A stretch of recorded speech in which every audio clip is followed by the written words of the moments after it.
Hello and welcome to Sydney University News. I'm Elizabeth O'Neill. Tensions over the Gaza conflict in the Middle East have erupted at the main campus of Sydney University. Students have reacted angrily to a pro-Israeli poster placed around campus by Jewish students. Fergus Bahar reports.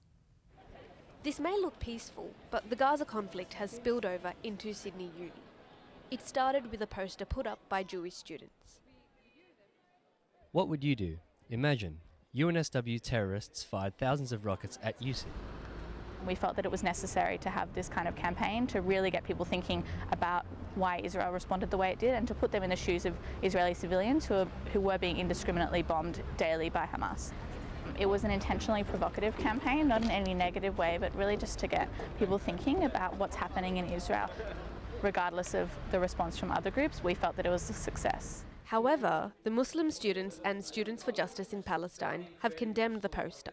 As soon as it happened, I was bombarded with text messages, Facebook messages, what are you going to do about it? We collaborated with SJP and the Socialists to exercise our right to protest. As Muslims, we have a responsibility not just to what's going on in Gaza or Palestine, but anywhere around the world. A motion passed by the Student Council also criticised the campaign. Obviously, Palestine's a very left-wing issue. It's attracted a lot of support amongst those groups. So people on conscience couldn't vote not to support international solidarity with Gaza.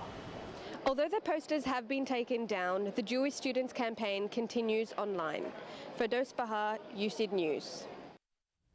Open Day is one of the biggest events on the Sydney University calendar, but the federal government's proposed changes to higher education funding have forced many prospective students to question if they can afford to attend university at all.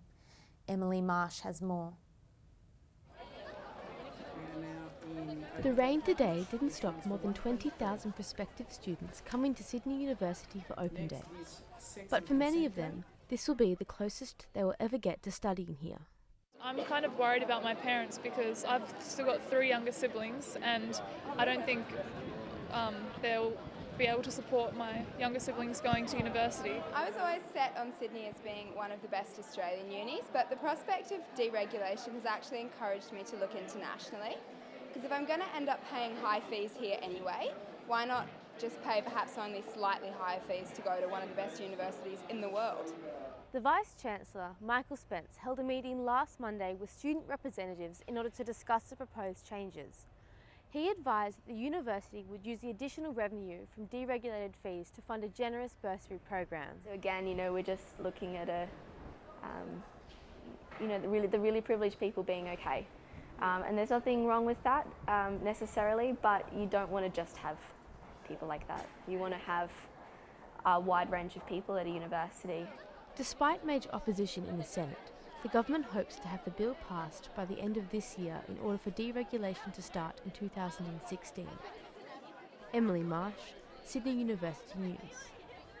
The University of Sydney has held the inaugural Radical Sex and Consent Day.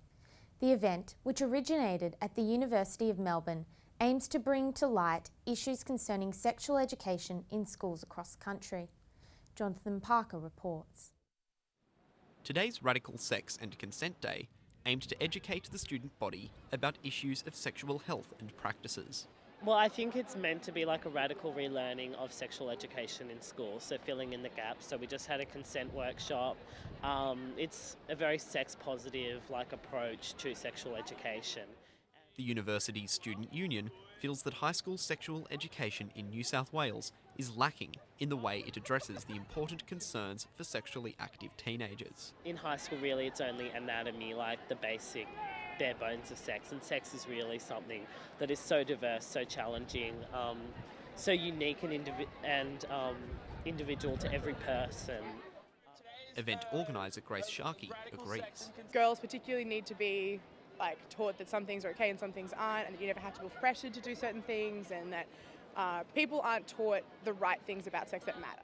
This year's inaugural Sex and Consent Day was hampered by poor weather conditions. All right, somebody stop this rain from happening, please. However, the student union hopes that the event will continue to grow in the future, providing a much-needed supplement to students' sexual education through their university years and beyond.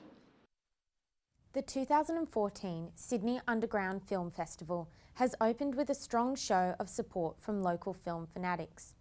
Over its 4 days, the festival screens feature-length films, short films and documentaries from international emerging directors. Relying on a strong alternative film community, the festival is run primarily by volunteers. Lucy Shanahan reports. Film fans gathered tonight at the Factory Theatre in Marrickville for the opening of the Sydney Underground Film Festival. The festival showcases experimental filmmaking from around the world.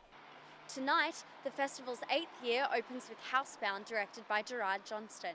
Sort of a kitchen sink social realist drama mixed with a ghost mystery, and hopefully everyone that watches it likes it. Yeah, I just loved that it was like a perfect mash of fusion of genres. Like it was a comedy for some bits, and then it was a horror. SUF attracts a wide audience united by a passion for alternative film culture. I love that it's just unashamedly brave. There's so many films being made that people don't get to see. It's a bit unfair just going along to see the blockbusters, so I prefer coming along and seeing these. I like the way that it began, that it was they just were like, well, we want to see films that we want to watch. Yeah. Festival director Stefan Popescu says that the festival is about celebrating an adventurous spirit. It's about understanding that cinema should be adventurous, should be risky, because what do you have to lose? It's an imaginary world. The Sydney Underground Film Festival runs from the 4th to the 7th of September. Lucy Shanahan, USYD News. The Sydney University band competition has wrapped up with medal dominating the final. Amelia Brock has the details.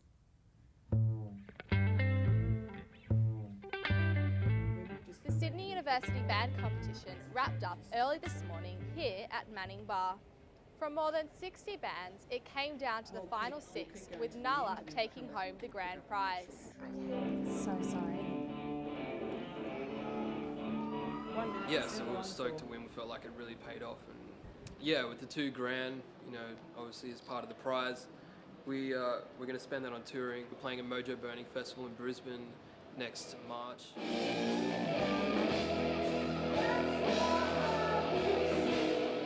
The competition has also created new opportunities for upstart bands.